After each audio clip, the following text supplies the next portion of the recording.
Градоначалникот Шехтански незаконски ја именувал ВД директорката на Делчевската гимназија, утврдил државниот просветен инспектор. ВД директорката Билјана Петровска немала положено испит за директор согласно со законските прописи. Решение од државниот просветен инспектор со кое се наредува на претседателот на училишниот одбор да во рок од 3 дена да свика седница на училишниот одбор на која ќе се констатира неисполнувањето на условите на ВД директорот на лицето Билјана Петровска и училишниот одбор да побара од градоначалникот во рок од 8 дена да го разреши директорот кој не ги исполнува условите предвидени согласно Законот за средно образование и да именува вршител на должност согласно законот.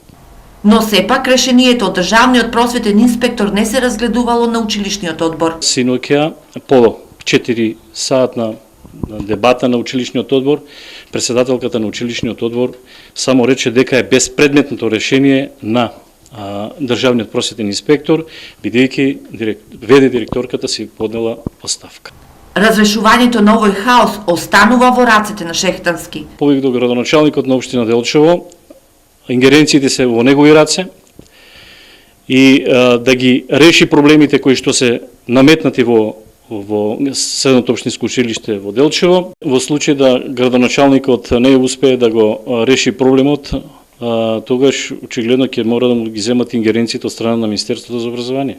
Инаку Петровска, иако во оставка од петокот и со решение за разрешување од функцијата ВД директор, ги суспендирала од работа благајникот и секретарот на училиштето. Според неа, тие не сакале да ги применат новите коефициенти за плата, утврдени од Министерството за образование и СОНК. За телевизија Стар суспендираните не сака да ги коментираат суспензиите, но дознаваме дека нивното алиби било дека директорката не ги изготвила потребните акти и не ги доставила до благајната за да бара одговорност. Денеска ниту Шехтански, ниту директорката Петровска не одговорија на нашите прашања, но се погласно е незадоволството на професорите кои најавуваат тужби против директорката поради неисплатената септемвриска плата.